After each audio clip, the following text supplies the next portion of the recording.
સુરત વીર નર્મદ દક્ષિણ ગુજરાત યુનિવર્સિટીએ મારી પલટી વિવાદ વધતા નવરાત્રી માટે ગ્રાઉન્ડ ભાડે આપવાનો નિર્ણય રદ કર્યો છે।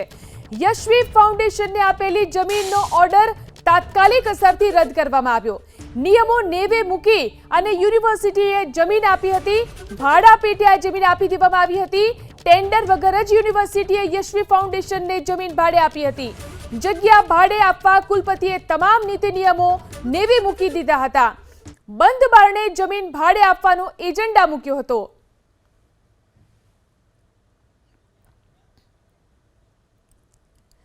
આ વિશે વધુ જાણકારી મેળવી અમારા સંવાદદાતા ધનરાજ આપણી સાથે લાઈવ જોડાયા છે। ધનરાજ, હવે છેવટે જ્યારે વિવાદ વધ્યો છે ત્યારે યુનિવર્સિટીએ પલટી મારી દીધી છે। જી બિલકુલ, તાત્કાલિક ધોરણે જે કરાર કરવામાં આવ્યો હતો 62 લાખ રૂપિયાનો એ રદ કરવામાં આવ્યો છે। વીર નર્મદ દક્ષિણ ગુજરાત યુનિવર્સિટી અને યશવી ફાઉન્ડેશન દ્વારા કરાર થયો હતો કે જે યુનિવર્સિટીનું ગ્રાઉન્ડ છે તેમાં નવરાત્રિનું આયોજન થશે। પરંતુ હવે જે પ્રમાણે વિવાદ વકર્યો હતો ત્યારે જે યુનિવર્સિટી સત્તાધીશોએ તાત્કાલિક નિર્ણય લીધો છે અને એ કરાર રદ કર્યો છે। આપણી સાથે યુનિવર્સિટીના રજિસ્ટ્રાર શ્રી મોજૂદ છે, યુવી ગઢવી સાહેબ, જણાવો શું નિર્ણય લેવાયો છે, કઈ રીતે?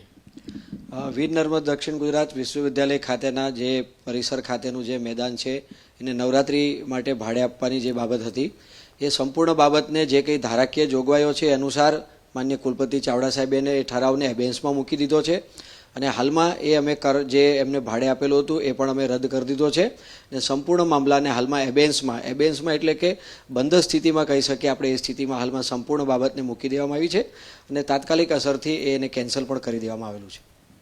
જે એબેન્સની વાત થઈ રહી છે, જો ફરીથી એક વખત યશવી ફાઉન્ડેશન કે અન્ય કોઈ જે જમીનની માંગણી કરે તો ફરીથી આપવામાં આવશે કે પછી આગળ શું?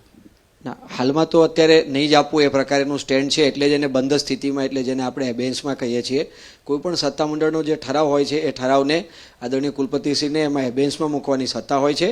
એ અનુસાર એટલે હાલમાં એને સ્ટેચ્યુટરી જે કંઈ જોગવાઈ છે એ અનુસાર એને આપણે હાલમાં એને એબેન્સમાં મૂકી દીધો છે અને એને રદ પણ કરી દેવામાં આવેલો છે। સાહેબ, એ જણાવો, જરૂર શું પડી હતી આ રીતે યુનિવર્સિટીને આ મેદાન છે આ રીતે નવરાત્રિ આયોજન માટે આપી દેવા માટે?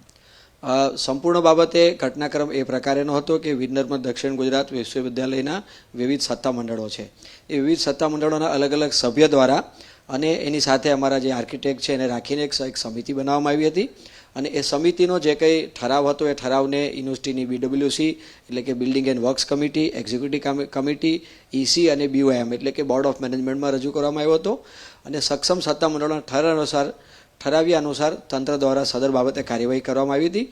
પરંતુ હાલની પરિસ્થિતિ અને જે કંઈક ક્ષતિઓ ધ્યાનમાં આવી છે એને ધ્યાનમાં લઈને હાલમાં સંપૂર્ણ બાબતે રેઝોલ્યુશન્સને એબેન્સમાં મૂકી દેવામાં આવ્યો છે અને જે કંઈ ઓર્ડર આપવામાં આવ્યો તે ઓર્ડરને પણ તાત્કાલિક અસરથી રદ કરી દેવામાં આવેલો છે। એવી પણ વાત છે કે યુનિવર્સિટીને ભંડોળ મળતું નથી એટલે આ જમીન ભાડે આપવામાં આવી, આ વાત સાચી છે? યુનિવર્સિટીને બરાબર પર્યાપ્ત માત્રામાં મળી રહ્યું હોય છે, એટલે જે કંઈ જે ઠરાવ છે એ સમિતિ હતી, એ સમિતિનો ઠરાવ હતો અને એ સંપૂર્ણ ઠરાવને યુનિવર્સિટીના સક્ષમ સત્તામંડળમાં, જેને આપણે કોમ્પિટન્ટ ઓથોરિટી કહીએ છીએ, ઓથોરિટીઝમાં મૂકવામાં આવ્યા હતા અને કોમ્પિટન્ટ ઓથોરિટીના જે કંઈ રેઝોલ્યુશન્સ હતા તદ અનુસાર કાર્યવાહી સદર બાબતે કરવામાં આવી હતી। બિલકુલ, યશવી ફાઉન્ડેશન જે કરાર થયો હતો એ રદ કરી દેવામાં આવ્યો છે અને ફરીથી એક વખત તમામ બાબતની જે ક્ષતિઓ છે એ ક્ષતિને લઈને વિશ્લેષણ કરવામાં આવી રહ્યું છે। આ જે યશવી ફાઉન્ડેશનને જે રીતે જમીન ફાળવી દેવામાં આવી હતી એને રદ કરીને ફરીથી વિચારણા હેઠળ મૂકવામાં આવ્યું છે।